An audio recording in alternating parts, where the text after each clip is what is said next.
todos. Entonces, hoy martes tenemos la reunión del servicio de columna. Vamos a iniciar entonces con un caso clínico. Este es un paciente masculino, 16 años de edad, antecedente de síndrome de Down, quien presentó una caída de su propia altura, el mecanismo es poco claro, y posterior al trauma con pérdida completa de la fuerza en las 4 extremidades. El paciente es traído al servicio de urgencias por sus padres, sus cuidadores, y al ingreso relatan una historia de 2 meses de cuadriparesia progresiva asociada a contracturas espontáneas de las extremidades. Cuando ingresó estaba en Glasgow de 15, sin compromiso de pares craneales, cuadripléjico, fuerza cero, hiperrefléctico y clonus en miembros inferiores. Con estos datos, algunos de los R1 o R2 que se atrevería pues como a solicitar algún dato o alguna imagen y en caso interpretarlo.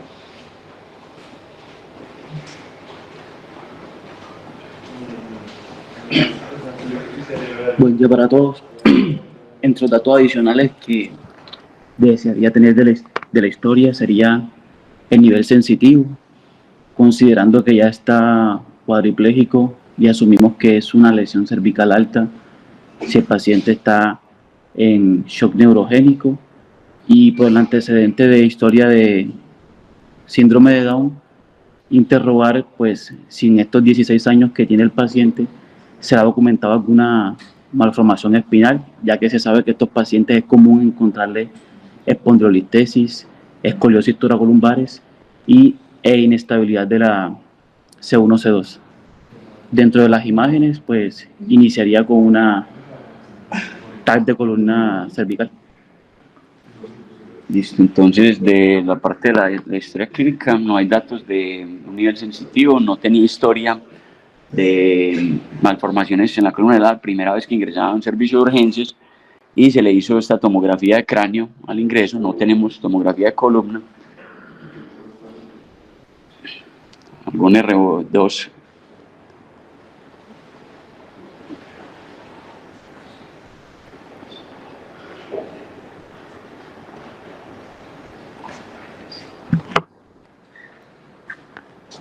Bueno, buenos días.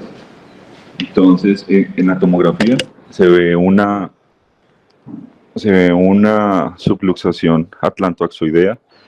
Parece que hubiera habido como un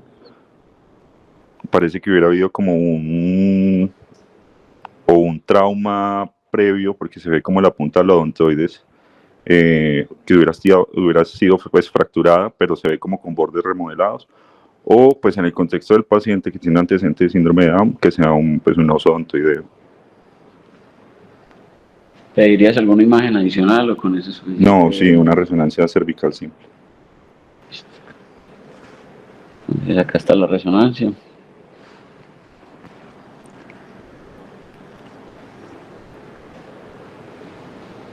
Bueno, entonces en la resonancia, pues esos son unos cortes sagitales de un T2 y un STIR, donde se ve pues una compresión severa como a nivel también de la unión C1, C2, con una compresión de la médula, con una mielopatía clara.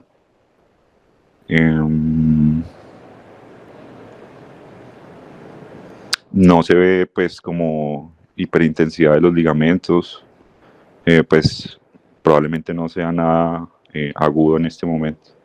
¿Hay algún otro corte de resonancia? Eso es lo que hay.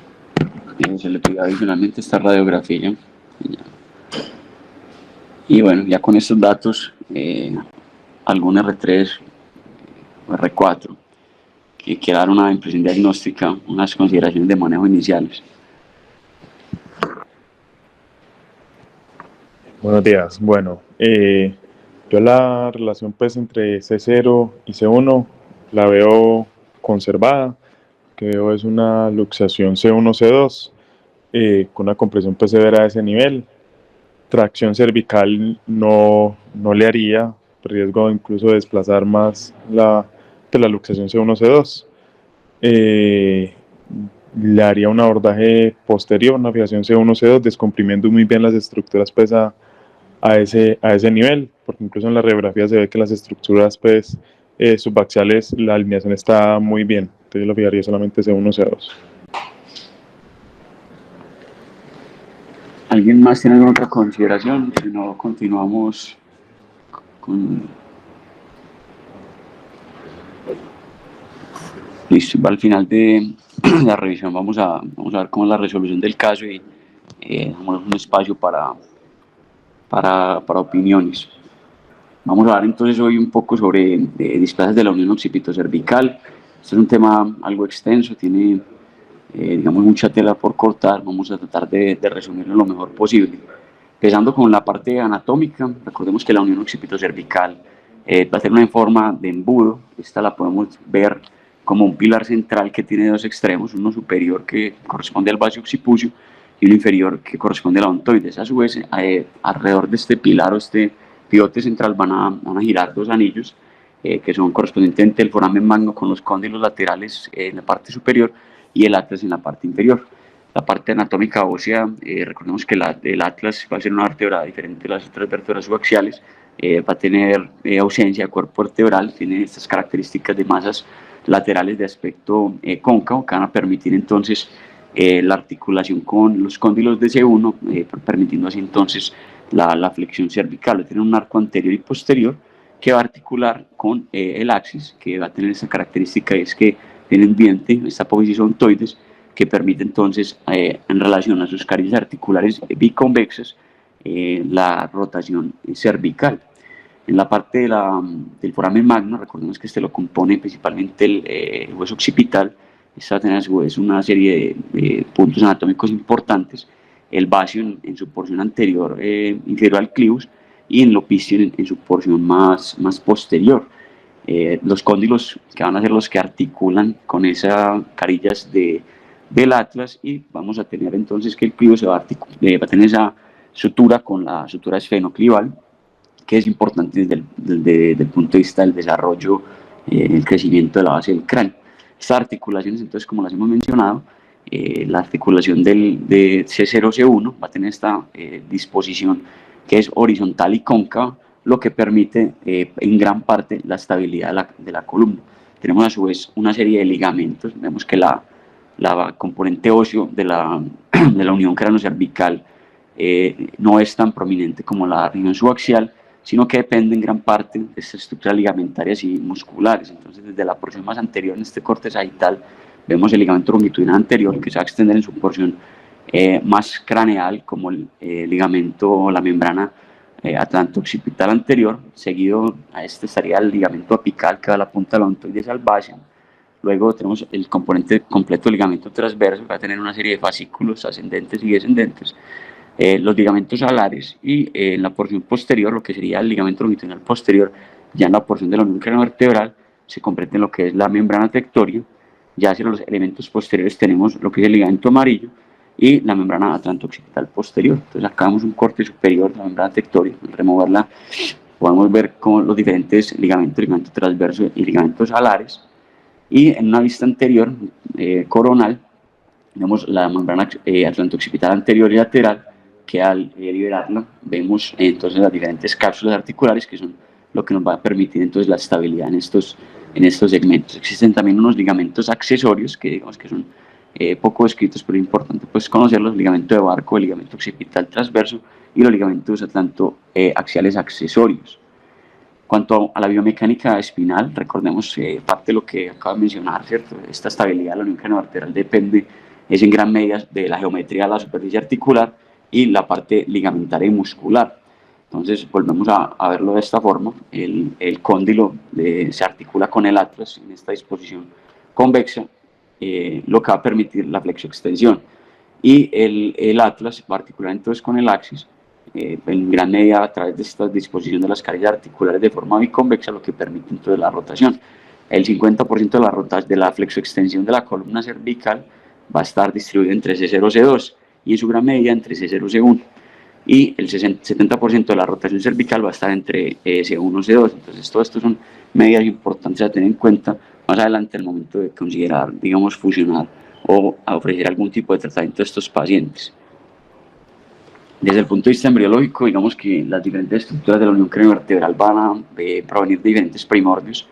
y en general vamos a tener malformaciones que afectan los pilares centrales, como mencioné al inicio, y los anillos circundantes. Esto nos va a permitir dividirlos, digamos, de una forma más fácil. Entonces, más o menos a nivel de la tercera semana, que es donde tenemos la gastrulación, está dividido pues, en los tres tejidos importantes: neurodermo, ectodermo y mesodermo.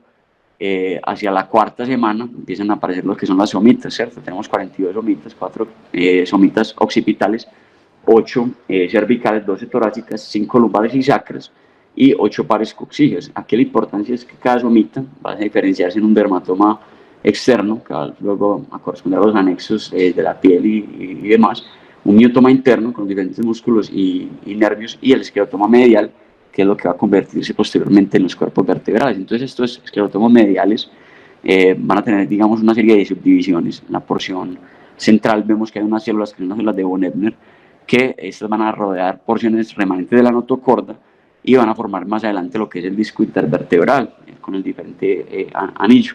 En la parte del esclerotomo tenemos una región triangular que luego se va a ir a diferenciar en lo que es pedículo y las articulaciones costotransversas, pero la región occipito-cervical tiene unas particularidades diferentes al resto de la columna subaxial y dorsal. Entonces vamos a tener 4 esclerotomos occipitales y 2 espinales que van a conformar esta región. Entonces, de los occipitales los vamos a, el primero y el segundo se van a fusionar para generar el vaso occipucio, el tercero va a generar la porción lateral del foramen magno, y el cuarto va a ser lo más importante, este segmento, y explica gran parte de las malformaciones a este nivel, las displasias, que va a ser el proatlas. Este va a tener una serie de subdivisiones.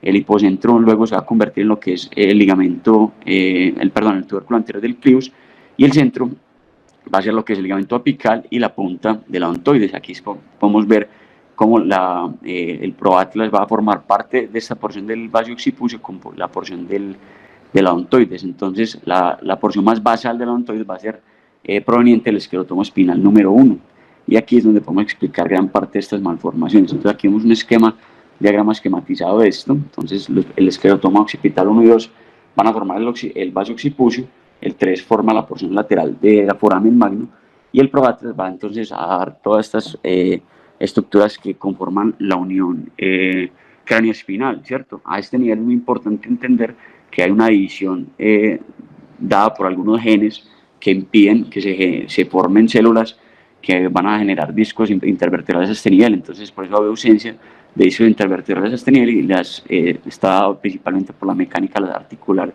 que acabamos de mencionar.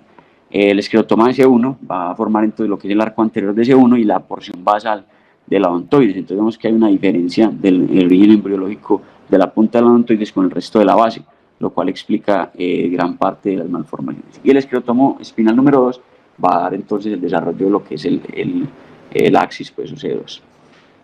Acá vemos entonces esta separación celular que ocurre a este nivel, lo que hace que primero no existan discos intervertebrales en este espacio, y separa entonces las estructuras craneales de las estructuras espinales. Esto es para recordar únicamente de la formación y el crecimiento del atlas y del axis. Recordemos que tenemos una sincondrosis a nivel neurocentral y otras posteriores, y en el axis va a tener una particularidad, es una sincondrosis adicional, que es la dentocentral. Dentro de la formación de C2, desde el punto de vista de la gestación, más o menos a las 6 semanas, esta va a tener una disposición que es membranosa, a las 8 semanas se vuelve cartilaginosa, y luego a los 4 meses aparecen entonces los centros de osificación. Tenemos 2 laterales y uno central, y estos van a estar divididos entonces por estas sincondrosis neurocentrales. Más o menos al 6º mes, en la punta, lo que es la base de la odontoides, van a surgir 2 pares de osificaciones a cada lado. Los pares se fusionan más o menos al 7º mes, para luego, más o menos al nacimiento, contar únicamente entonces con 2 centros, el de la odontoides, dado por la sincondrosis subdental, y el del cuerpo vertebral. A los 3 años luego aparece un tercer centro de osificación, que va a ser la porción más superior de la punta de la odontoides, que en algunos casos, cuando no funciona, se conoce como círculo terminal, y luego este fusiona completamente más o menos hasta los 12 años. Entonces, gran parte de toda esta formación embriológica explica estos defectos. A su vez, hay que recordar que la base del cráneo, las estructuras del cráneo, tienen unas diferentes formas de crecimiento y desarrollo embriológico. Los huesos del cráneo se generan y maduran principalmente por crecimiento intermembranoso, lo que es los huesos después de la calvaria. Esto se da principalmente por crecimiento a través de suturas, mientras que los huesos de la base del cráneo y la región de axial y el atlas se van a generar o van a crecer a través de formación endocondral. Esta es la formación de cartílago, el cual se va a reabsorber y luego va a generar hueso. Esto principalmente dado por la formación y el crecimiento de los lóbulos, principalmente el temporal occipital, y a nivel de la fosa posterior, por el peso que va a generar que la base del cráneo se extienda a lo largo y crezca en profundidad hacia abajo. Ya habiendo entendido un poco esa parte de la clasificación embriológica, vamos a ver que las diferentes displasias de la unión occipito-cervical pueden comprometer diferentes estructuras, tanto óseas como neurales, y se han clasificado de diferentes formas. Digamos que hay unas que las clasifican desde el punto de vista congénito y adquirido, que es como la más estandarizada. En estas clasificaciones tiende a haber como se repiten algunas entidades dentro de cada una de las clasificaciones, pero es una forma fácil pues como entenderlo. Entonces, lo primero serían las malformaciones congénitas, se van a dividir entonces en tres grandes, las que afectan el occipital. Dentro de ellas hay que destacar la invaginación basilar, las hipoplasias condilares y la asimilación del atlas, que hace parte también de la malformación del atlas. Dentro de las malformaciones del atlas también hay aplasia o hipoplasia del arco anterior-posterior, y las del axis principalmente se distribuyen en las displasias o anomalías de la odontoides. Entonces en estas tenemos el osículum terminal persistente, el oso odontoideo y la aplasia hipoplasia de la odontoides. Si recordamos lo que les mencionaba al inicio de este eje o pilar central y los anillos circundantes, podríamos dividir estas malformaciones congénitas de una forma más sencilla. Entonces, las que afectan el pilar central básicamente van a ser todas aquellas malformaciones que derivan de estos esclerotomas occipitales y parte del proatlas. Entonces vamos a tener acá lo que es el oso odontoideo, las displasias basiocipitales como los avis, digamos la impresión basilar o la invaginación basilar, la plativacia, y dentro de las malformaciones de los anillos tenemos entonces los que son el esclerotoma espinal 1 y 2 y las malformaciones del proatlas como el tercer cóndilo occipital y las malformaciones entonces de los arcos de C1 y parte de C2. Esta es la parte congénita. En la parte adquirida tenemos una serie de malformaciones que se pueden, básicamente se asocian a esas displasias esqueléticas. Aquí tenemos entonces unas que son secundarias a invaginación basilar, que en estos contextos habla más uno de impresión basilar, y son por ejemplo las enfermedades que causan ablandecimiento anormal del hueso. Entonces, por ejemplo la enfermedad de Payet, la osteomalacia, en algunos casos la artritis reumatoide, algunos casos por ejemplo de acondroplasia, y algunas otras enfermedades que llevan a la inestabilidad trantoaxial. Aquí tenemos entonces en gran parte todas las malformaciones esqueléticas, como son las displasias, las enfermedades que se asocian a la laxitud ligamentaria, como el síndrome de Down, el Ehlers-Danlos, el Morquio, algunas infecciones como el síndrome de Grisel, como vamos a ver, y ya causas pues como más misceláneas. Entonces ya pasando un poco a la epidemiología, es, digamos, entender acá que todas estas displasias esqueléticas, estos dismorfismos, como el enanismo, la condroplasia, las displasias espondiloepifisiarias, se van a relacionar en gran medida con las displasias occipito-cervicales. Hay 84 síndromes que se pueden asociar a malformaciones o displasias en este sitio. Acá digamos que lo importante es mencionar como los más grandes. Entonces, para dar algunos datos, en síndrome de Down se dice que hasta el 20% pueden tener inestabilidad trantoaxial. De estos apenas el 1% van a ser sintomáticos. El Morquio es uno de los más relevantes a este nivel, digamos, hasta el 50% de los pacientes con Morquio pueden hacer inestabilidad trantoaxial, y es común que también tengan otras anomalías como oso odontoideo o alteraciones cervicodorsales como cifosis dorsal.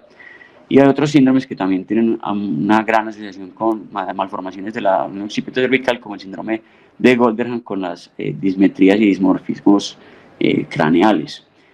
Dentro de la manifestación clínica, es importante entender que son muy diversas, ¿cierto? Van a depender en gran parte pues, de la condición de base. En general, la mayoría van a generar síntomas es por la impresión basilar, digamos, el hecho pues, de que la odontoides emigre hacia el espacio craneal y comprima las estructuras bulbomedulares. Los síntomas usualmente pueden ser graduales, en algunos casos súbitos, rápidamente progresivos, incluso pacientes presentarse con muerte súbita. En grandes rasgos, la cervicalgia va a ser el síntoma más común. También se escribe migrañas basilares, y dependiendo de dónde sea el sitio de compresión van a haber diferentes signos y síntomas. Entonces, cuando la compresión a nivel del foramen magno va a haber diferentes focalidades como monoparesias, cuadriparesias y anormalidades sensitivas y signos de mielopatía. En pacientes con displasias esqueléticas, digamos que las características y los síntomas y los signos van a ser propios de las displasias propiamente. Entonces, existe gran asociación, por ejemplo, de muchas de estas anormalidades con el Klippel-Feil. Recordemos que este tiene una triada, es pacientes con cuello corto y limitación en la movilidad del cuello, y ese cuello palmeado y baja implantación del pelo. En pacientes, por ejemplo, con displasias condilares unilaterales, asimilación del atlas, que también puede ser focal, puede haber tortícolis o esta disposición en apariencia de Cock-Robin, que es este pájaro, y en pacientes, por ejemplo, con síndrome de Grisel también es frecuente encontrar. Cuando haya mayor compromiso del tallo, vamos a encontrar compromiso variable de pares craneales, usualmente pares bajos, y hay síntomas que pueden pasar desapercibidos, como apneas del sueño, pacientes con neumonías aspirativas a repetición o disfagia, pueden ser síntomas, digamos, ocultos en estos pacientes.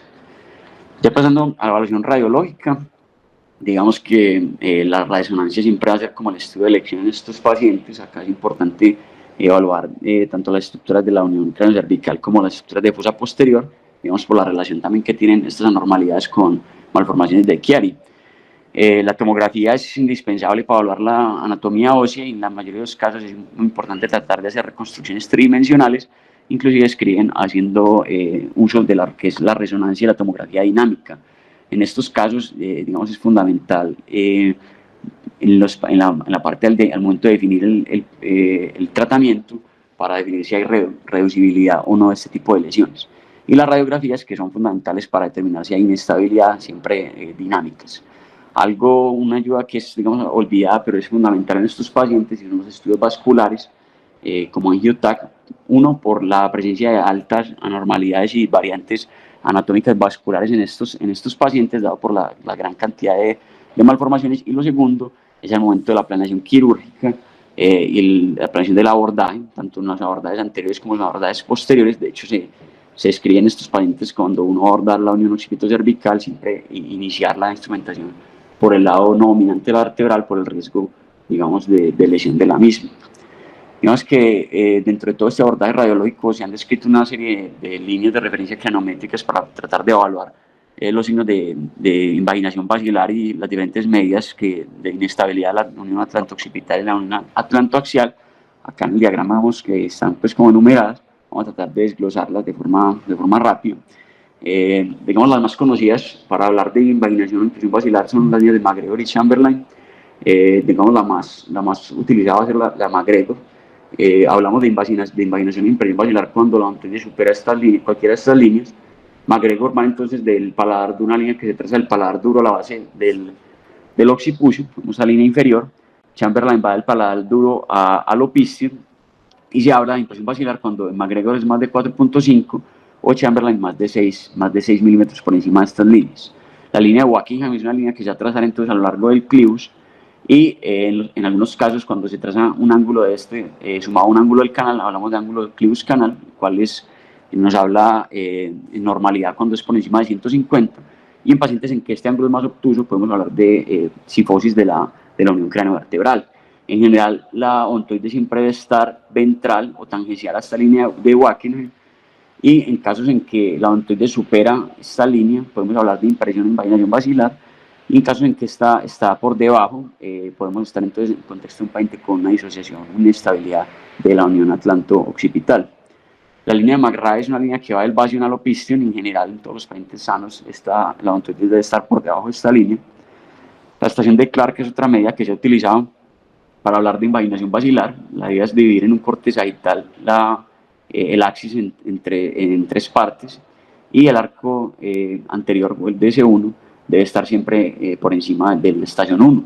En los casos en que el arco se encuentre entre la estación 2 o 3, hablamos de invaginación basilar.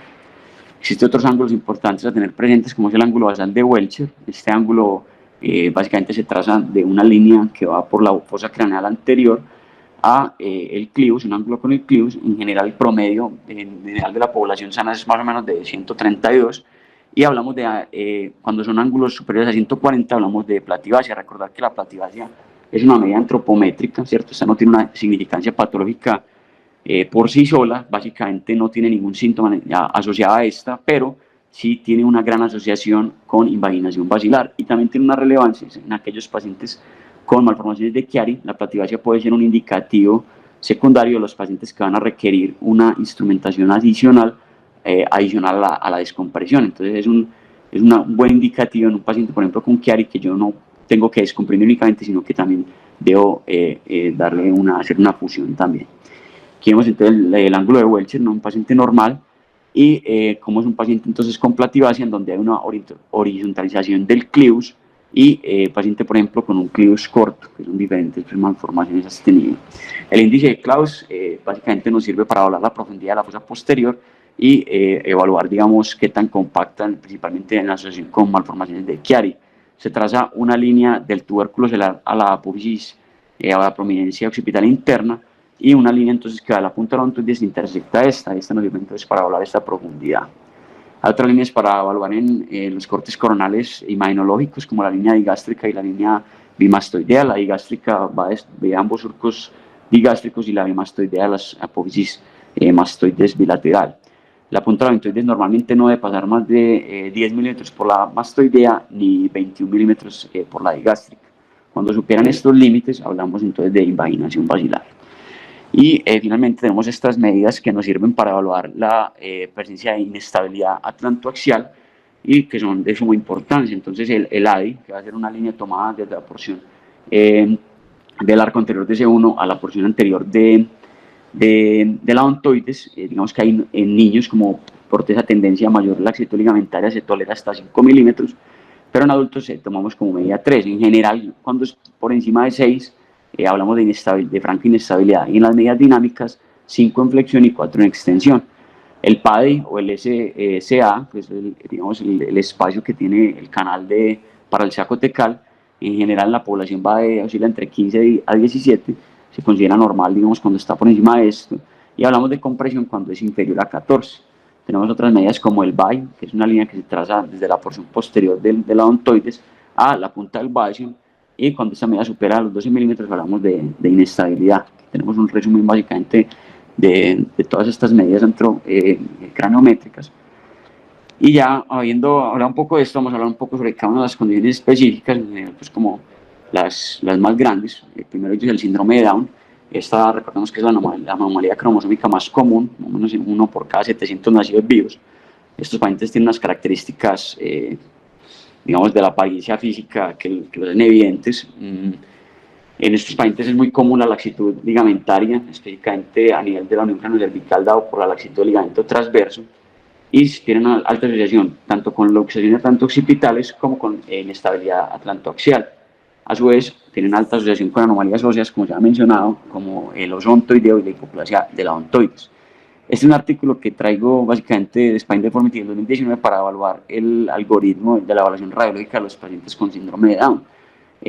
Básicamente se resume en esta tabla y es en pacientes que tienen subluxaciones atlantoaxiales sintomáticas aquellos que pues, tienen algún grado de déficit como cuadriparesia, mielopatía, síntomas sensitivos, en los que, digamos, se hace esta evaluación radiológica y se tienen que hacer las diferentes medidas que acabamos de mencionar, el ADI, el PADI o el BAI. En los pacientes en los que el ADI es superior a 6 milímetros o el PADI inferior a 14, digamos que o hay evidencia de daño medular como mielopatía por resonancia, está indicada la fusión. Si el paciente es asintomático en las radiografías y estas medidas son inferiores, digamos que no se requiere ninguna prueba adicional y estaría indicada la revisión periódica cada 1 a 3 años, más o menos hasta los 10 años.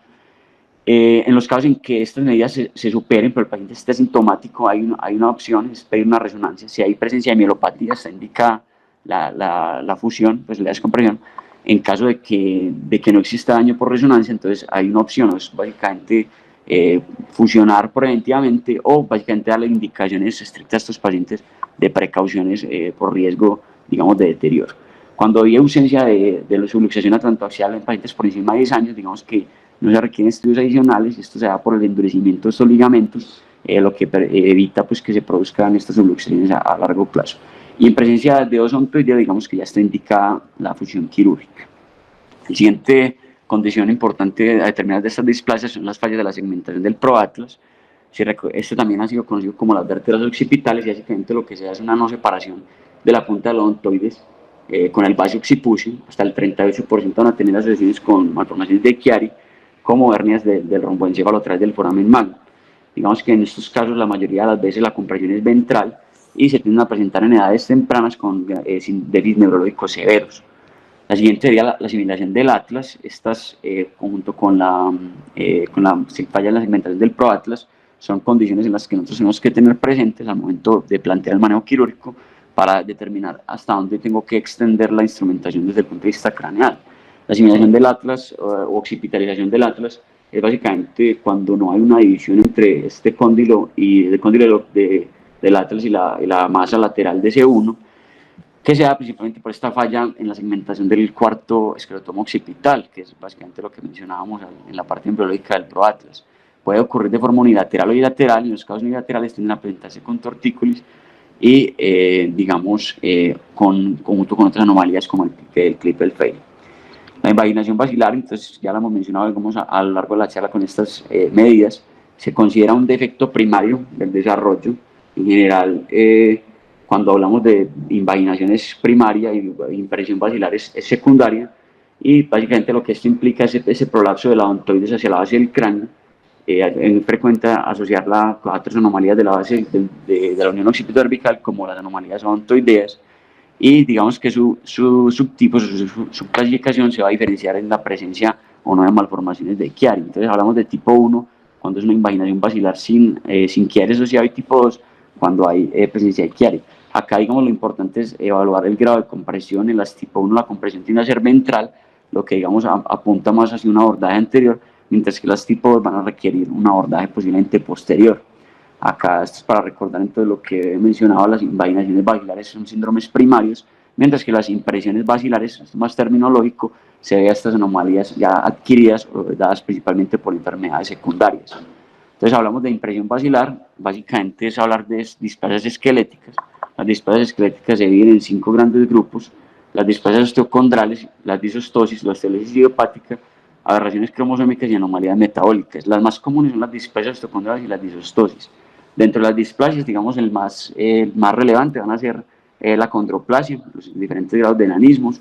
En las disostosis, por ejemplo, tenemos el síndrome de Cruzón, y en las osteolisis idiopáticas tenemos, por ejemplo, la osteogénesis imperfecta. Dentro de las otras anomalías, por ejemplo, las que son adquiridas o metabólicas primarias, tenemos el raquitismo o diferentes metabolismos anormales del calcio. Acá, digamos, importante dentro de estas displasias esqueléticas y es definir si es una afección adquirida, digamos, desde el punto de vista de estas que podamos corregir, ¿cierto? El manejo por ejemplo, en pacientes con artritis reumatoide, estos pacientes con raquitismo, que se pueda corregir el trastorno de base, o ya se trata de un trastorno congénito por un ablandamiento del hueso. En estos casos, la mayoría de las veces va a ser una intención de tratamiento paliativo, en donde la mayoría de los casos se va a dar manejo conservador, como con ortesis tipo Minerva, ¿cierto? La siguiente serían las anomalías de la odontoides. Acá tenemos diferentes. Dentro de los grandes tenemos, por ejemplo, la plasia hipoplasia. La plasia propiamente de la odontoides es sumamente rara, es más común ver hipoplasias, y usualmente la hipoplasia se tiende a mezclar o asociar con el oso odontoideo. Entonces, en los casos en que hay aplasia hipoplasia, el ligamento transverso tiende a ser incompetente por el sitio en donde este se va a insertar. Entonces, estos pacientes tienden a formar un panus. Este es lo que lleva a la compresión cervicomedular, lo que lleva finalmente a la producción de los síntomas. El oso odontoideo va a ser el más común. Este se define como un hueso independiente craneal al axis, en el lugar donde debería estar la odontoides.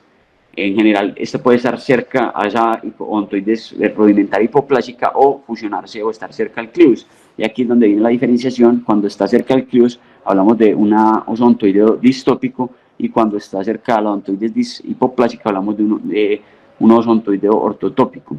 En general, desde el punto de vista radiológico, se puede diferenciar de otras malformaciones o otras variantes anatómicas, como el osículum terminal, por tener, digamos, la mitad del tamaño de la odontoides, tiene unos bordes lisos, redondeados y bien esclerosados, y tiene una grado de separación variable con esa odontoides hipoplásica. Es lo que les mencionaba, las diferentes subtipos. El subtipo distópico, cuando se tiende a fusionar con el base occipucio, se forma algo que se conoce como el os avis, y en estos casos, digamos que esto es importante tenerlo presente, más que todo es para determinar el grado de extensión de las instrumentaciones. No se considera como tal un defecto congénito, esto ha sido, digamos, una discusión a través de la literatura. Se cree que ya es más una fractura no reconocida en la base de los odontoides, que sea congénita, más que todo hace referencias al desarrollo, o sea, no es una lesión asociada a una falla, por ejemplo, en la segmentación del proatas, como son o las otras malformaciones, sino que se trata más que todo como una fractura. Entonces, en la mayoría de los casos, esta ocurre antes de los 4 años, inclusive puede ocurrir dentro de inútero, antes del nacimiento, lo que va a llevar a que se distraiga esa odontoide y se separen los fragmentos. Al estar esta odontoide separada por encima de las facetas de C2, esto lleva a una incompetencia del ligamento transverso, lo que finalmente lleva a la inestabilidad atlantoaxial. En estos pacientes la radiografía dinámica toma un papel fundamental para evaluar el grado de compresión y el grado de inestabilidad. Digamos que Meneses y colaboradores han sido uno de los que más han investigado sobre displasias de la unión occipito-cervical, y aquí algo llamativo es que, digamos, los que se encuentran en los odontoides irreducibles, la mayoría son adultos, de los pediátricos hasta un 39%, y de los más comunes son los pacientes con síndrome de Down, curiosamente, pues como similar al caso nuestro. Y algo muy importante tener en cuenta es que los pacientes con odontoide o así sean asintomáticos tienen un alto riesgo de déficit neurológico grave, luego inclusive de traumas menores, como es pues, el caso del paciente del caso clínico. Síndrome de Grisel, para mencionar algo pues, como general, es una subluxación inflamatoria espontánea de la articulación atlantoaxial, generalmente posterior a una infección parafaringe, o sea, por infecciones pues, a estos niveles, usualmente de niños menores, menos de 12 años. En estos pacientes es muy común la presencia de tortícolis, y digamos que aquí la clave va a ser identificar el germen y dar tratamiento antibiótico. En la mayoría de los casos es necesaria el abordaje pues, o la función quirúrgica, y en la mayoría de los casos se va a poder manejar como dependiendo si se necesita una reducción con un manejo conservador como una ortesis. Entonces ya pasando al manejo, digamos que el objetivo principal del manejo va a ser aliviar la compresión en la unión bulbomedular y dar estabilidad entonces a la unión occipito-cervical.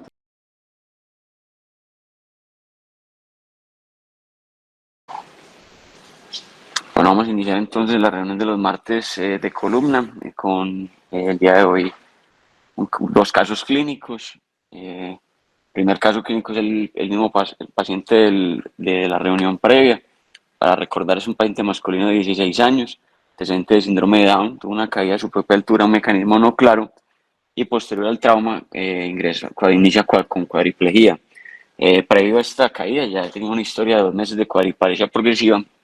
El examen físico entonces al ingreso, evidentemente pues sin fuerza motora, con unos signos de mielopatías, tenía clonus, hiperreflexia y sin compromiso de pares. Esta era la tomografía del ingreso del paciente.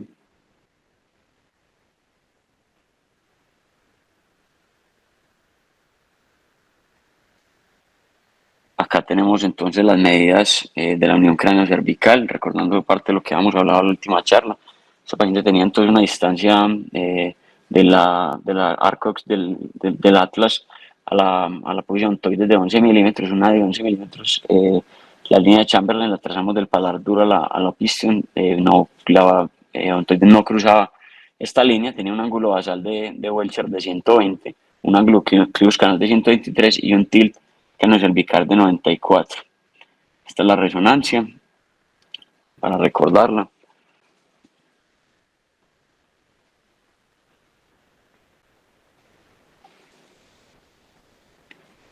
Acá vemos las mediciones en la resonancia. Y esta es la radiografía preoperatoria, digamos, previa pues al manejo. Tiene una DI en la radiografía de 10.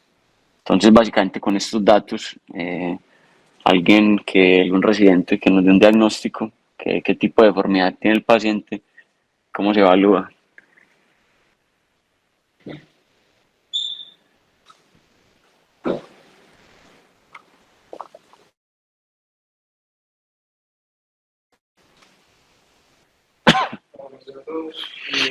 El diagnóstico siempre con la enfermedad que consumes, con la presencia de alteración de la unión cervical, o lo que para decirlo sería un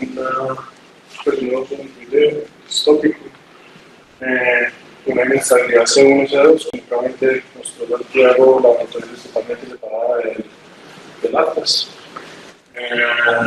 ¿Cómo lo evalúa? Pues ya con las medidas de Santiago, creería yo, pues ya descartando la impaginación vacilar, pues lo más importante creería yo sería el aire, que ya claramente nos dijeron que es mayor a 10 milímetros. Claramente inestable, el enfoque quirúrgico, creería yo hacer una relación para ver si es reducir la deformidad. Sabemos pues, que tiene este media 1, pero una más desde el otro claramente es bien. Se puede relacionar con el desplazamiento del segmento. Nuevamente en milímetros es la compresión sostenible cuando la botella se tira hacia atrás. Primero fraccionarlo, pues sí, eso no.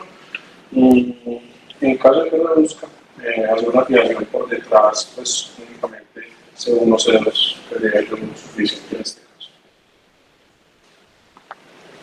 Listo, Juan. Muchas gracias.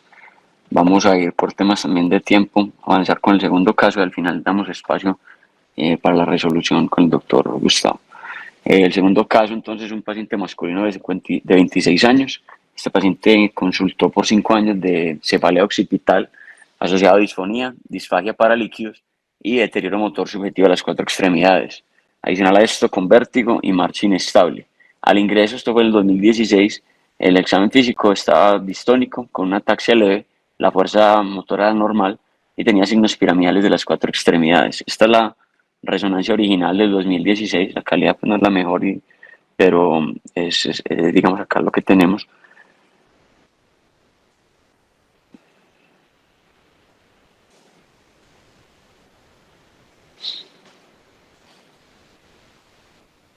Será una secuencia de CIS, este es un T1.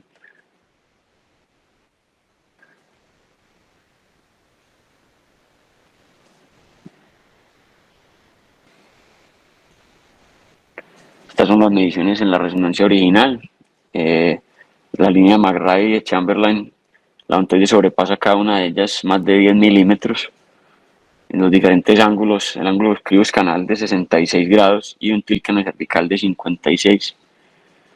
Esta es la tomografía, la única tomografía original preoperatoria que tenemos. La calidad es pues, bastante mala, pero es digamos el único estudio prequirúrgico con el que contamos. Tiene en esta tomografía, como vemos entonces, un ángulo cribus canal del 61, un tilcano cervical de 40 grados y la apófisis ontoide supera la línea de McRae por 13 milímetros. Este paciente en 2016 entonces, con estos síntomas y estas imágenes originales, iniciales, se decidió llevar una descompresión suboccipital y una fijación occipitocervical. A pesar de esto, el paciente no tuvo mejoría de los síntomas, presentó progresión de la ataxia y inició con disfunción de pares bajos. Esta es la tomografía después de la fijación y la descompresión suboccipital.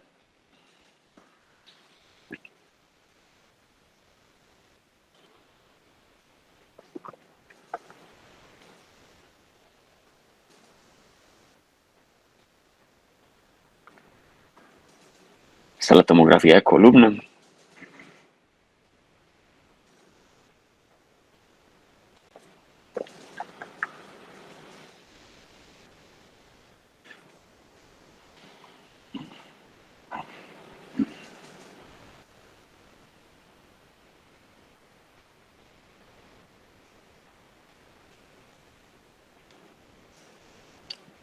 Y aquí tenemos las medidas entonces en esta tomografía luego de la primera cirugía.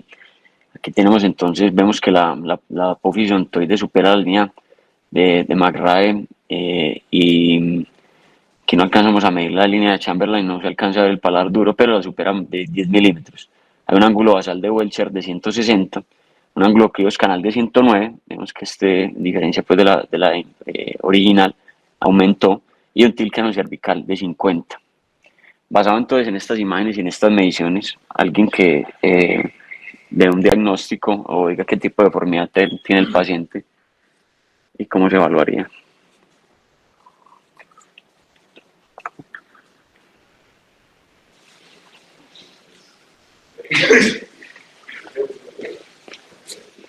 Buenos días.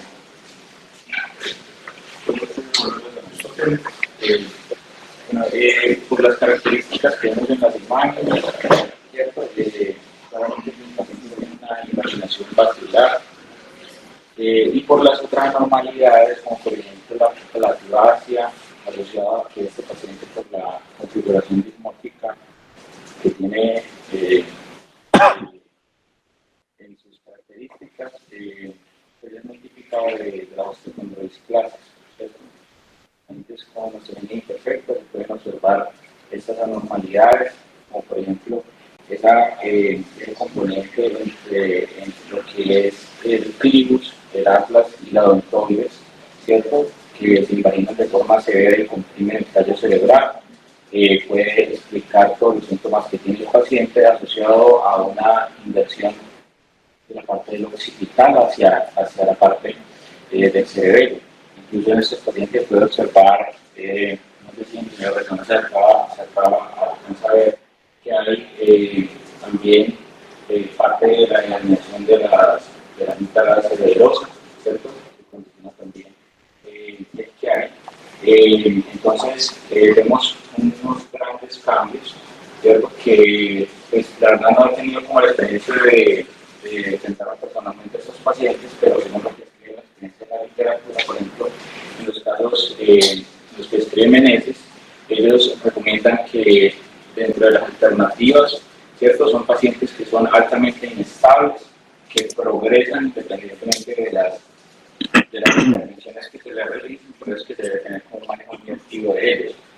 Dentro de las propuestas de manejo, se encontraría primero que se evalúe, ¿cierto?, los síntomas que claramente están presentes en este paciente, la presencia o no de hidrocefalia, que se debería manejar con una derivación ventriculoperitoneal previo al tratamiento de la malformación, y luego se determinaría a través de una tracción cervical, que también se debería hacer por lo menos 5 días, con un peso que va desde 5 libras hasta los 12 libras, para evaluar si se reduce algo esta imaginación basilar.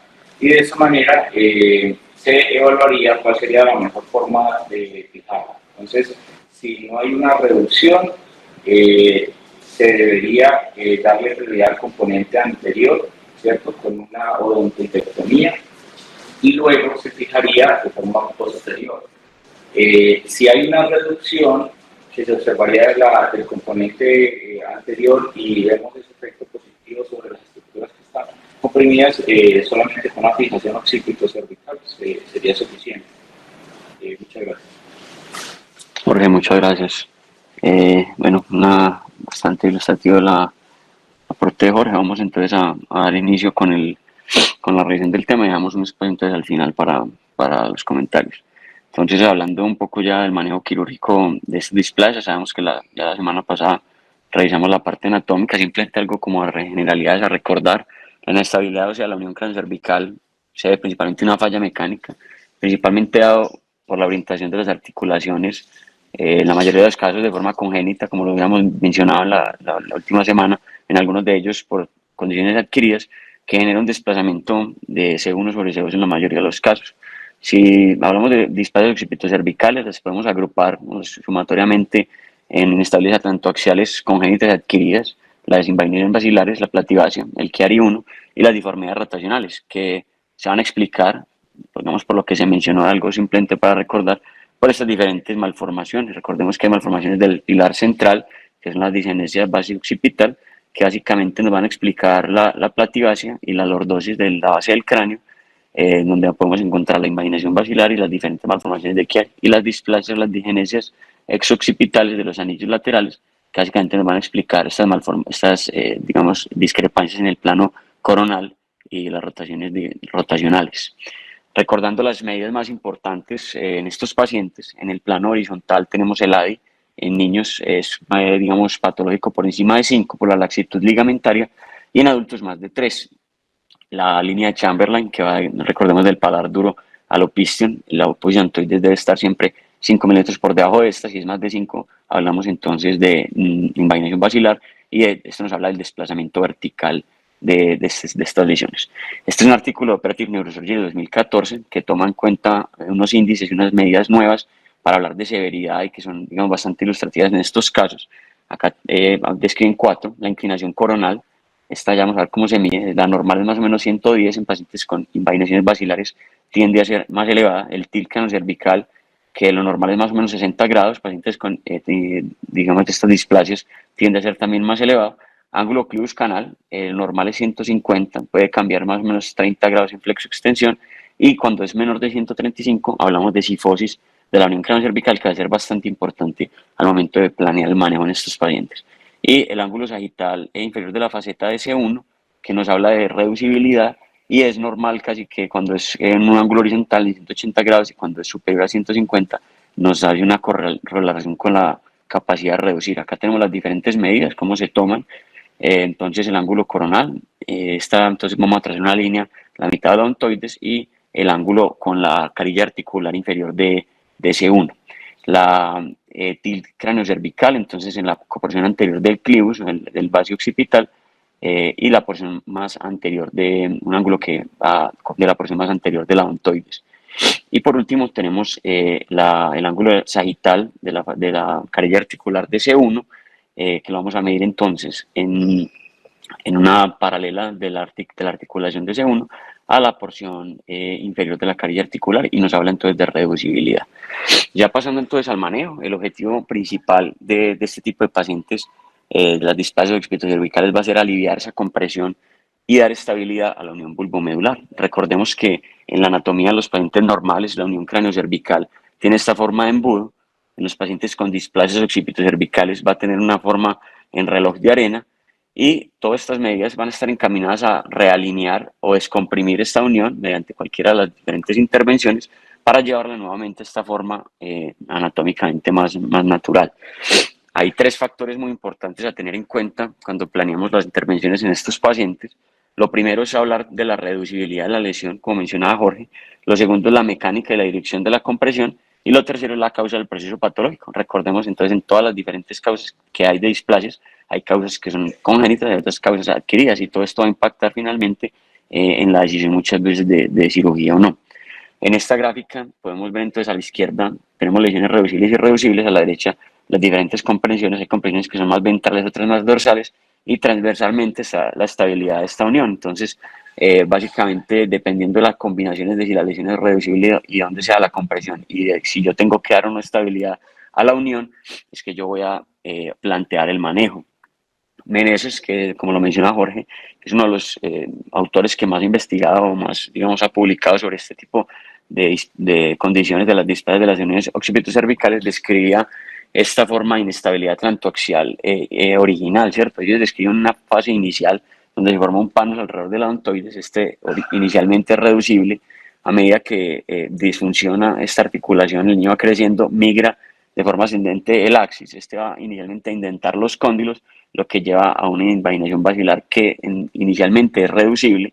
Él describe que más o menos hasta los 14 años, a medida que se produce esta invaginación inicial, hay un crecimiento de este panus, lo que exacerba los síntomas en estos pacientes, y la mayoría de ellos tienden a manifestarse en esta edad por compresión entonces a nivel bulbomedular. Y ya a medida que el paciente crece más, el clivus se hace mucho más horizontal, se invagina completamente ya el axis, y esta deformidad en este punto se torna irreducible. Este artículo de Spine Surgery del 2013, digamos algo viejito, pero es bastante ilustrativo, es un análisis retrospectivo de 904 pacientes con inestabilidades atlantoaxiales, en donde dividieron los pacientes en 4 grupos según las imágenes, radiografías dinámicas, la TAC y la presencia de tracción en este algoritmo. Entonces, según si los pacientes, digamos en la radiografía dinámica, lograban una reducción, se determinaba que eran inestables.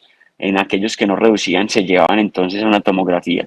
Cuando había presencia de fusión de la articulación de C1, C2, se considera ya una luxación ósea. En aquellos que no había fusión de esta articulación, entonces se llevaban a una tracción bajo anestesia. En aquellos que se lograba una reducción con la tracción, se determinaba que era entonces una luxación reducible, y aquellos que no se lograba una luxación irreducible. Aquí vemos entonces ejemplos tomados de la literatura. El primer caso del CIMA es un paciente con una inestabilidad. Vemos que el ADI es superior a 5, a la paciente en extensión tiene una reducción completa, se consideraría una inestabilidad. El paciente de abajo no logra la reducción con la extensión, entonces el siguiente paso sería llevarlo a una tracción en anestesia, más o menos una sexta parte del peso.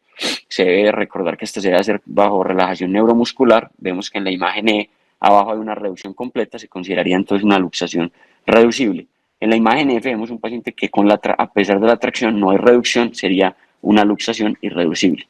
Y por último tenemos acá este paciente con una tomografía en donde vemos una fusión de esta articulación de C1-C2, se consideraría entonces una luxación ósea para este artículo puntualmente.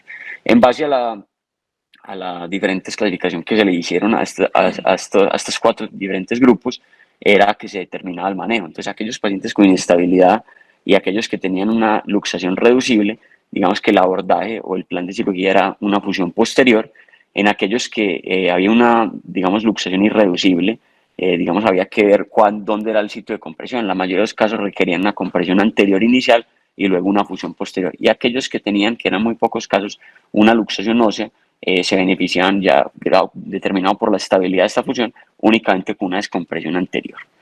Este otro artículo de Journal de Neurosurgery Spine del 2016 busca, digamos, hacer la diferencia entre estas luxaciones reducibles y las irreducibles en la era de los abordajes posteriores, como vamos a ver, en donde gran parte de estos pacientes, a pesar de que tengan compresiones anteriores, se han manejado por vía posterior con espaciadores articulares. Entonces ellos tomaron 96 pacientes con inestabilidades atoentoaxiales congénitas, pacientes con invaginación basilar, y los dividieron entonces en estos pacientes con deformidades reducibles e irreducibles. Evaluaron variables clínicas, el HOA y el tiempo de apnea, y variables radiológicas mediante las radiografías dinámicas con el ADI, la TAC, el desplazamiento vertical, la orientación de las articulaciones de C1, C2, cambios medulares por resonancia, y en todo se realizaron imágenes vasculares para evaluar cursos de la vertebral.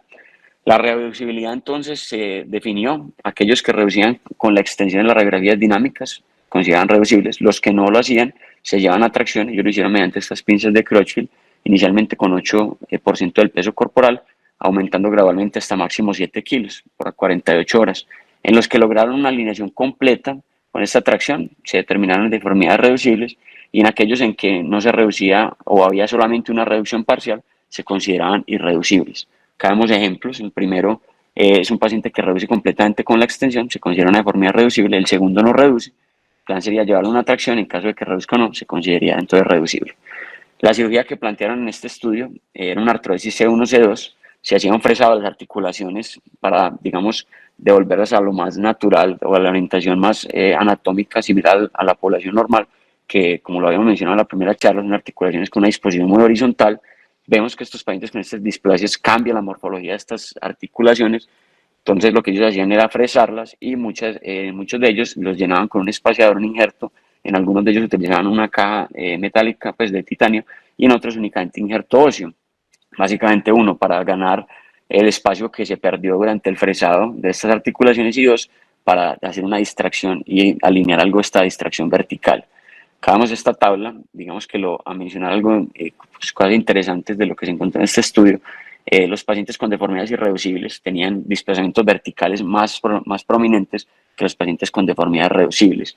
Lo otro interesante, los ángulos sagitales de C1 eran mucho más agudos en los pacientes con deformidades irreducibles, y adicionalmente, entre más joven era el paciente, más agudo era este ángulo, lo que dificultaba más la cirugía. En las anomalías óseas encontradas, la mayoría de los pacientes con anomalías óseas eran pacientes con deformidades irreducibles, y las más comunes fueron asimilación del atlas, el oso ontoideo y la fusión de C2-C3. Acá vemos entonces algunos casos de este artículo. Vemos entonces en el paciente de 4 años, en el B1 de 25 y en el C1 de 52, vemos que en el ángulo sagital de la articulación de C1 en el paciente de 4 años es casi de 90 grados, un ángulo muy agudo, mientras que en los pacientes a mayor edad el ángulo tiende a ser, digamos, más horizontal, más natural, como el resto de las articulaciones normales a este nivel. A su vez, en la parte coronal vemos que el paciente de 4 años es una orientación casi que 90 grados, mientras que en los pacientes de 25 vemos que tiene una hipoplasia condilar unilateral y tiene esta orientación anómala de este condilo derecho, y el de 52 años tiene una orientación casi normal. Acá vemos la distribución según los diferentes grados de HOA preoperatorio y la edad. Entonces vemos que los pacientes con deformidades irreducibles que curiosamente tenían un JOA peor preoperatorio. Ningún paciente con deformidad reducible tuvo JOAs por debajo de 7, o sea, no había discapacidades severas, lo que llama pues como la atención. Hubo más número de pacientes con deformidades irreducibles que reducibles, y ya habíamos mencionado algo de las anomalías óseas. A destacar entonces de los hallazgos de este estudio, la tracción logró mejoría subjetiva de la espasticidad y de la función pulmonar, más de 5 segundos en el test de apnea, y corrigió la deformidad vertical en 40 pacientes. La cirugía fue mucho más compleja en los casos de deformidades irreducibles, y esto principalmente por la presencia de pseudofacetas, cursos anómalos de la vertebral y estas inclinaciones sagittales y coronales pronunciadas de C1, C2. Acá vemos entonces casos entonces mismos de esta revisión. Vemos que en la imagen B hay una pseudofaceta entre C1 y C2, señalada con la flecha amarilla. Hay unas orientaciones muy marcadas, tanto en el plano axial, coronal, perdón, como en el plano sagital de la articulación de la faceta, perdón, de C1, lo que dificulta el abordaje quirúrgico. Además, en la F vemos como hay un curso anómalo de la vertebral, lo que dificulta la disección, con altísimo riesgo pues, de lesionarla durante la cirugía. Estos son los resultados de este estudio. Vemos que en ambos grupos, tanto las deformidades reducibles como las no reducibles, hubo mejoría de los índices de JOA. Todos alcanzaron índices de JOA superiores a 13, ninguno tuvo índices de JOA menores de 7 luego de las intervenciones para ambos grupos. ¿Qué podemos llevarnos de este estudio en términos de la tracción? Esta mejora la espasticidad, los índices respiratorios, distrae este segmento vertical, esta inestabilización vertical, lo que permite y nos habla de la viabilidad de qué tan manipulable va a ser esta articulación C1, C2 y qué tanto nos va a reducir de forma intraoperatoria. Esto es un teórico, digamos que no está completamente demostrado, pero es un teórico, y es que la tracción rompe estos ligamentos fibróticos y las cápsulas articulares, lo que nos facilita la apertura de estos espacios. ¿Qué cosas importantes hay que tener en cuenta con la tracción? Estas 4 cosas. Debe hacerse bajo relajación neuromuscular, bajo sedación, idealmente en un quirófano. Debe hacerse siempre con imágenes pre y post reducción, e idealmente con neuromonitoreo. En general, en menores de 2 años se busca tener puntos de fijación múltiples, y más o menos de 1 a 2 libras de presión. Hasta los 5 años, 1.8 kilos. En mayores de 5, 3.2. Y en adultos se puede iniciar con 3 y no se debe exceder los 7 kilos. ¿Qué factores previenen la reducción completa o la descompresión óptima? Entonces, la presencia de osteofitos y tejido cicatrizar en este espacio atlantodental, la alta inclinación coronal y las orientaciones anómalas de esas articulaciones facetarias previenen que se pueda realizar una reducción adecuada. Lo otro es la odontoides altamente retrovertida. Entonces, pacientes con cifosis cranocervicales severas, medida por estos ángulos del clivus canal, nos hablan de que probablemente la reducción no va a ser completa. Entonces, ya una vez hablamos de si la reducción es reducible o no, la estabilización va a ser fundamental, ya que es lo único que luego de la reducción me va a mantener esa descompresión neural. Para casos que se había mencionado en la charla de la semana pasada, charlas de pacientes con deformidades óseas por reblandecimiento óseo severo, pacientes con osteogénesis imperfecta, en los que probablemente no vamos a optar por un manejo quirúrgico, una opción sería una ortesis Minerva para mantener la reducción, o en algunos casos con pacientes, por ejemplo, con traumas menores, por ejemplo, en síndrome de Down, en que yo no considero que haya una inestabilidad pura, un manejo ortésico sería una opción. Sin embargo, en la mayoría de los casos vamos a necesitar una fusión posterior. Entonces, la pregunta está si es una fusión C1, C2 o una fusión occipito-cervical. Recordemos las diferentes técnicas. Tenemos la técnica de Harmsig-Goel, la técnica de Mager. Digamos que aquí lo importante va a ser dónde está la displasia realmente del paciente, ¿cierto? Es una displasia propiamente del pilar central, vacío occipital. Entonces, pacientes con asimilación del atlas, pacientes con hipoplasias condilares, en donde yo debo incluir el cóndilo, debo incluir C0 dentro de la construcción, mientras que si tenemos inestabilidades atlantoaxiales puras, sin displasias, son las disgenesis de exoccipitales, no necesito incluir probablemente el occipital en la construcción, pero eso va a ser variable, digamos, el grado también de deformidad. En pacientes con estos ángulos del clivus canal cifóticos, pacientes con cifosis importantes de la unión cráneo-cervical, hay una deformidad importante del tallo, lo que siempre lleva al deterioro clínico. En estos casos, digamos que se busca hacer unas fusiones en leve extensión para mejorar esa deformidad y disminuir el estrés sobre el tallo. Entonces, ya una vez planteamos esta reducción y esta estabilización posterior, pasamos a aquellos pacientes que no reducen. Entonces, en los pacientes que yo no logro la reducción, yo debo determinar de dónde es el sitio de la compresión. Entonces, los pacientes con compresiones ventrales, digamos que la idea sería abordar uno el sitio por donde se está comprimiendo. Lo más claro en estos casos es las compresiones dorsales. Si el paciente tiene una compresión netamente dorsal, el abordaje es posterior con la estabilización. Sin embargo, en las compresiones ventrales había un cambio a lo largo de la literatura de estos paradigmas y es en tratar de hacer fusiones únicamente por vía posterior mediante el uso de estos espaciadores, como se mencionaba en este primer artículo. Entonces acá dos revisiones, una relativamente reciente del 2022, y es estos pacientes con compresiones anteriores se llevan únicamente una vía posterior.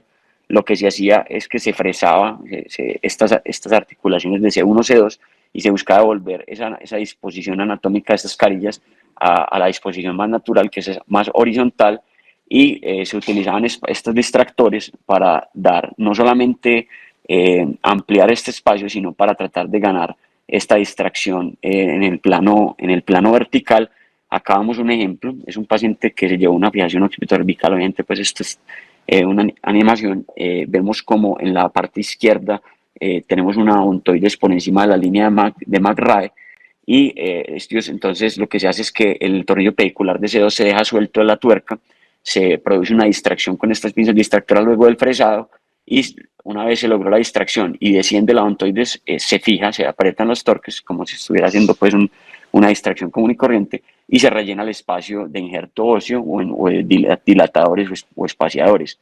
Con este tipo de técnicas, digamos que se ha logrado una adecuada corrección de las deformidades en el plano vertical con muy buenos resultados. Este es un caso tomado de la literatura. Acá vemos un paciente que tiene una inestabilidad tanto axial con, digamos, también un desplazamiento vertical, tiene una invaginación basilar, tiene una 16, el odontoide está 15 milímetros por encima de la línea de Chamberlain, tiene una asimilación del atlas y tiene un ángulo Clius canal de 127, o sea, tiene una cifosis de la unión craneovertebral.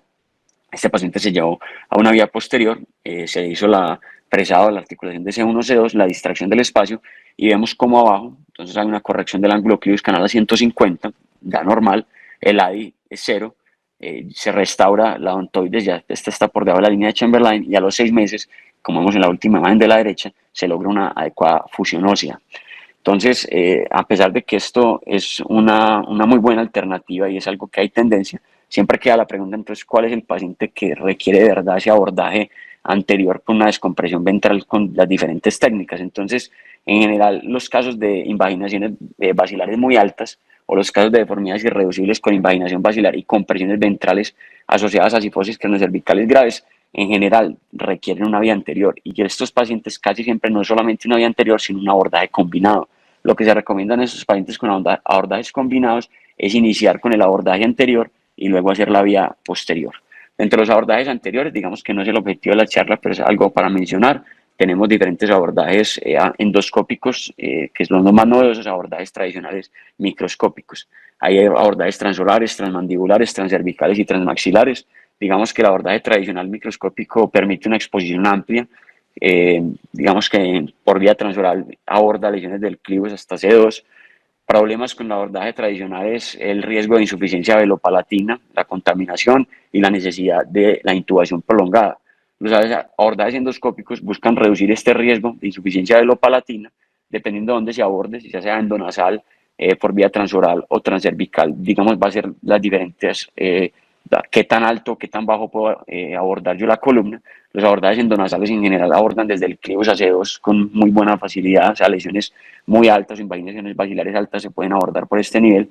Las transorales es el mismo exposición que logra el abordaje microscópico y las transcervicales abordan toda la columna en su extensión hasta C2. El problema va a ser el ángulo de trabajo, requieren instrumentos muy largos y en pacientes con deformidades sifóticas o cuellos muy cortos va a ser casi que una contraindicación en estos casos.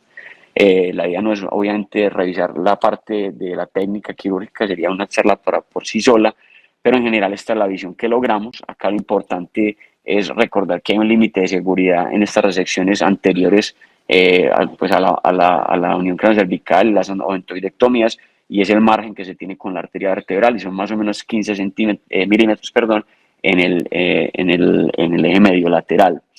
Hay técnicas que preservan el arco anterior de C1, esto minimiza la inestabilidad postquirúrgica, básicamente se utilizan en panos retroodontoideo leves o en casos de invaginaciones basilares leves.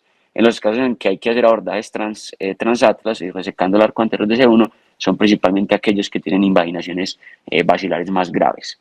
¿Qué limitaciones tienen estos abordajes? Es principalmente estas dos: excursiones mandibulares limitadas, entonces pacientes con aperturas orales limitadas, espacios interdentales menores de 3 centímetros, de 3 centímetros, o pacientes con invaginaciones basilares graves, en donde la punta de la endodontiosis está más de 2 centímetros por encima de la línea de Chamberlain. En estos casos es necesario o hacer abordajes combinados transmaxilares puros o hacer un abordaje endomasal. Hay una medición importante que nos permite tomar esta decisión y es la línea palatina. Esta línea se traza del paladar duro, de forma paralela, y dependiendo dónde transectes el axis a esta línea, si está 1 centímetro por encima de ella, son axis altos. En estos casos el abordaje ideal es la vía transnasal. En caso de que la atraviese la línea, el abordaje puede ser tanto transnasal como transoral, y en caso de que esté por debajo, digamos que el abordaje ideal sería transoral. Finalmente surge la pregunta si cuándo anterior, cuándo posterior. Digamos que no hay un criterio definitivo a lo largo de la literatura que nos diga cuándo se necesita un abordaje anterior puro, un posterior puro o inclusive un combinado, pero en general todo lo que les he mencionado hasta ahora, pacientes con deformidades irreducibles severas, con invaginaciones basilares, lo ideal es entrar con abordajes combinados, idealmente primero el abordaje anterior y luego el abordaje posterior. Que se ha visto, digamos, en las series grandes de casos, cuando se hacían abordajes posteriores para estos casos con deformidades y cifosis graves de la unión cráneo-cervical y se hacía primero el abordaje posterior, había un aumento de esta cifosis, que es similar a lo que pasó en el paciente del segundo caso. Esto aumentaba la compresión sobre el tallo y había deterioro neurológico. Acá vemos, estos son revisiones, digamos, de lo que hay en la literatura de los abordajes combinados. Vemos que la mayoría de los pacientes que llevan abordajes combinados tienen mejoría del déficit y corrigen con seguimiento a largo plazo, a 120 meses, 96 meses, con muy buenos resultados. Abordajes posteriores tienen también muy buenos resultados. El problema es que no son pacientes con deformidades severas, ¿cierto? Estos abordajes posteriores con distracción de C1, C2, a pesar de esto, logran correcciones y mejorías neurológicas en casi que el 100% de los casos. Y finalmente traigo este algoritmo de Jumans para resumir todo este manejo del abordaje entonces a las displasias de la unión occipito-cervical. Partimos entonces de estos pacientes con las imágenes que se mencionó desde el inicio, ¿cierto? En determinar si hay una inestabilidad o no, si la estabilidad es reducible o es irreducible. Si es reducible, acá yo lo viví con si es aguda o crónica. En la mayoría de los casos vamos a ver que esto va a ser crónico. Estos pacientes se deben llevar a una fusión posterior. En caso de que sea irreducible, entonces la idea es llevar a estos pacientes a una tracción bajo relajante neuromuscular en cirugía y determinar si reduce o no reduce. Si reduce, pues es candidato a una fusión posterior. En caso de que sea irreducible, determinar cuál es el sitio de compresión. Si es dorsal, la vía posterior con descompresión y fijación va a ser lo ideal. Y en caso de que sea una compresión anterior, entonces hay que determinar dónde está el nivel de la compresión para determinar cuál va a ser el tipo de abordaje que se va a hacer desde el punto de vista anterior y llevar abordajes combinados, vías anteriores y luego con una combinación, una vía posterior.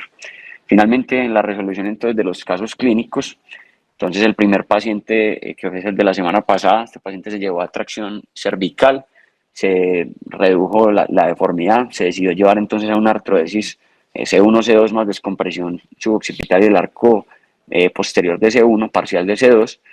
Posterior al procedimiento, el paciente logró el sostén cefálico, tiene una fuerza de 3, hoy en día 3 sobre 5 en extremidades superiores y en inferiores 2 de 5.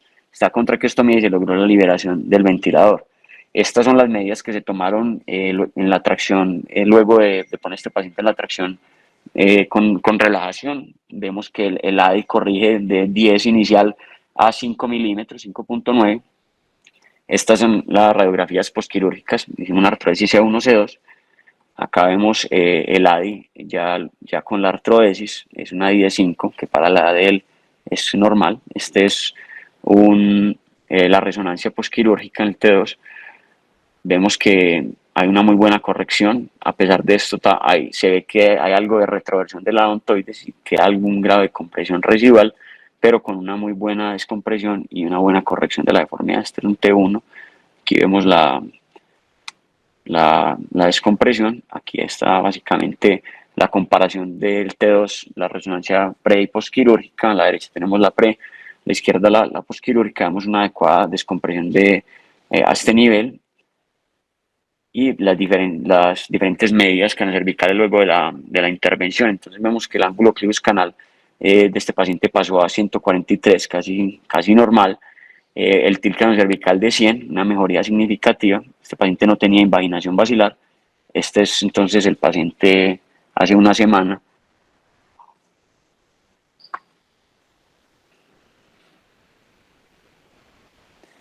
Recordemos que este paciente llegó cuadripléjico, tiene una adecuada mejoría de la función motora. Para el caso 2, se llevó entonces en el 2021, recordemos que se había hecho una descompresión suboccipital y luego una fijación occipitocervical. En 2021 se decidió reintervenir para un abordaje anterior, se llevó una odontoidectomía más resección del clivus transoral endoscópica y luego a una estabilización posterior se extendió la instrumentación del occipital hacia más caudal y tuvo una muy buena evolución con mejoría de los síntomas vulvares. Esta es la tomografía entonces luego de la odontoidectomía con la resección del clivus. Vemos una muy buena descompresión de estos elementos anteriores. Acá está la tomografía de columna posquirúrgica. Vemos que en la coronal una resección completa de toda la odontoides, en la corte coronal, como se ve en la izquierda. Esta es la resonancia posquirúrgica. Muy buena descompresión. Y finalmente tenemos las diferentes medidas. Luego ya de la descompresión anterior, vemos que la línea de Chamberlain una mejoría significativa de la invaginación basilar. La línea McRae es de 0. El ángulo clivus canal pasó a 117 y un tilt craneocervical de 82. Por último, algunos mensajes antes de que el profe intervenga, si quieren hacer algún comentario. Recordar tener las mediciones más importantes en estas displasias: el ADE, la línea de Chamberlain, el ángulo clivus canal y estas diferentes medidas de gravedad, principalmente en relación a las articulaciones, la inclinación sagital y coronal. En cuanto al manejo, la reducibilidad va a ser clave. Básicamente el principio de manejo es basado en la anatomía articular, tratar de devolver la anatomía de estos pacientes de la unión C1, C2 y C0, C1 a lo más normal. El abordaje posterior único va a ser viable en la mayoría de los pacientes con deformidades leves a moderadas, y recordar que en deformidades severas siempre se requiere abordaje combinado, iniciando siempre con la vía anterior. Muchas gracias. Quedo atento a alguna comentario.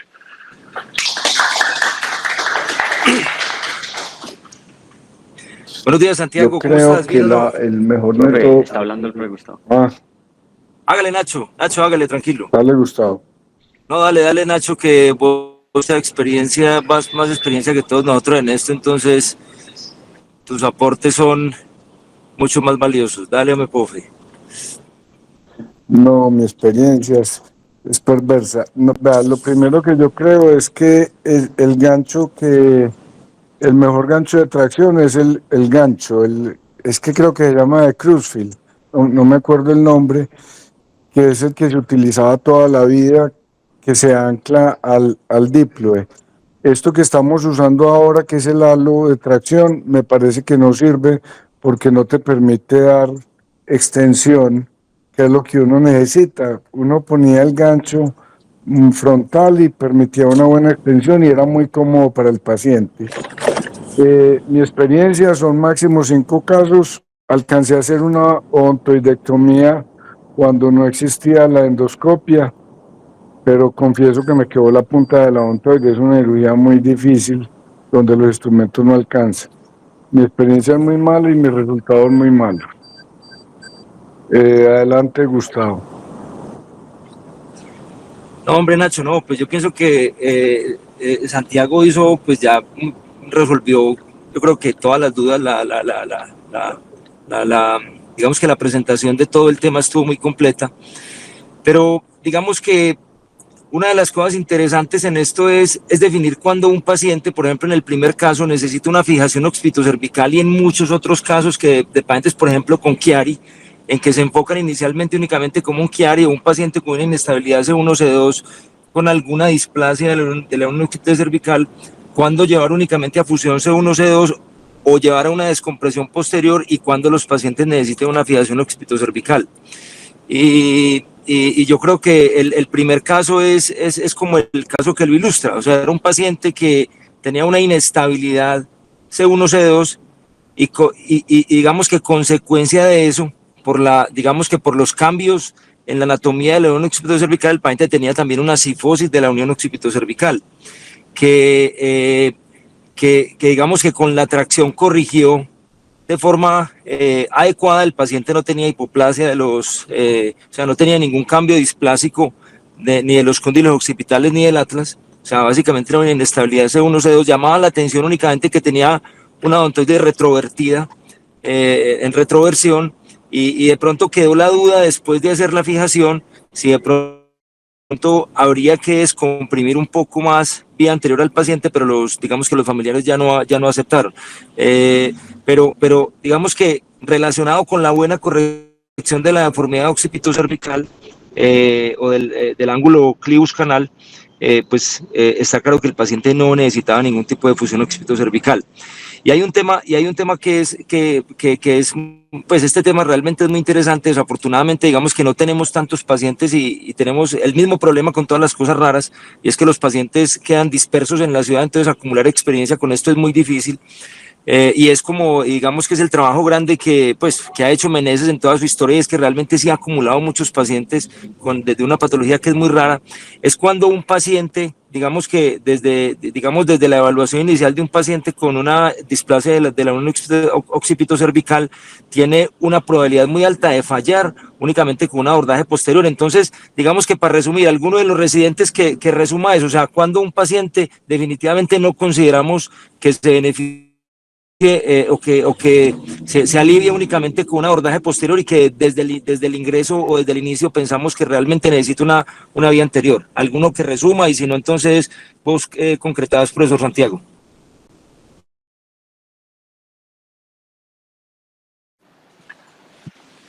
Profe, que sale silencio de Nacho, silencio la de Nacho, ¿por qué? Profe, básicamente pacientes que uno diga que de entrada no van a resolver con una vía posterior, es básicamente basándose en el ángulo clivus canal y el grado de cifosis de la unión craniocervical. Pacientes con ángulos clivus canal muy reducidos, es decir, pacientes cifóticos a este nivel, básicamente no va a ser suficiente una vía posterior, porque a pesar de que uno los descomprima, la compresión anterior no va a ser suficiente. Entonces, diría yo que este es uno de los principales, digamos, medidas a tener en cuenta en estos pacientes para no considerar que no se va Santiago, a mejorar. y hay una medida como límite que determine eso, o eso todavía no es tan claro. Profe, más o menos, de lo que leí, más o menos 135 grados. Eso es como lo que encontré. Yo creo que 135 grados es una medida que es como muy alta. ¿Alguien tiene una experiencia diferente? Andrés Apolinar está conectado, no sé si... Hola, profe. Daniel. Sí, está adelante. Precisamente levantando la mano.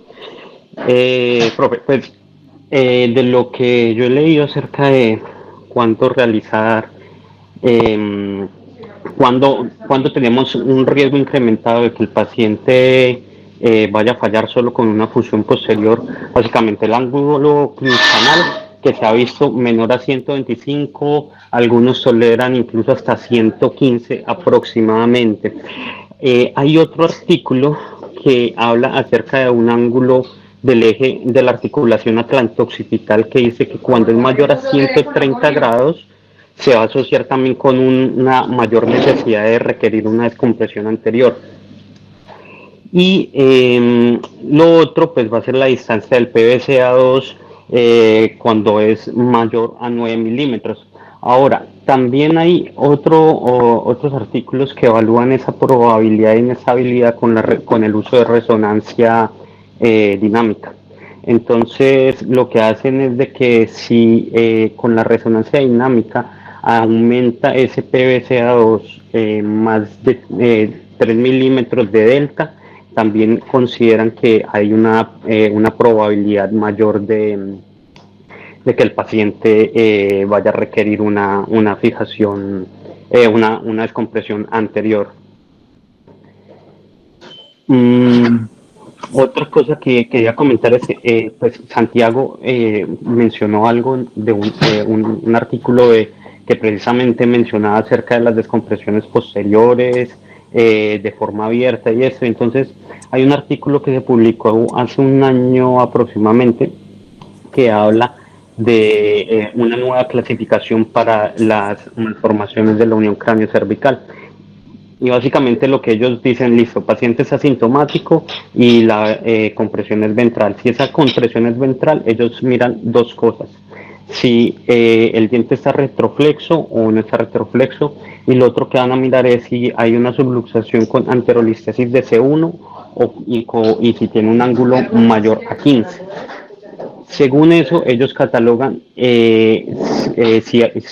como con esos dos criterios, si lo que tiene el paciente es una odontoide retroflexa, es una invaginación basilar o es un odontoideo. Entonces, en la retroflexa, lo que hacen básicamente el tratamiento de ellos es descompresión endoscópica y fijación C1-C2. Mientras que si ellos consideran que es una invaginación basilar, la invaginación basilar le van a mirar la temporalidad, entonces miran si es subagudo o agudo, y con eso hacen solamente, si es subagudo o agudo, hacen una tracción cerrada y luego lo llevan a fijación. Y si es crónico, consideran que el paciente probablemente no va a reducir con esa fijación cerrada, entonces van a hacer una fijación abierta mirando cómo está la vertebral y cómo está y qué tan fusionadas están las masas de C1, C2. Si la vertebral está bien y las masas de C1, C2 están algo desconectadas, entonces ahí ellos lo llevan a fijación a reducirlo abierto. Si no, entonces le hacen por delante, lo descomprimen y después lo fijan.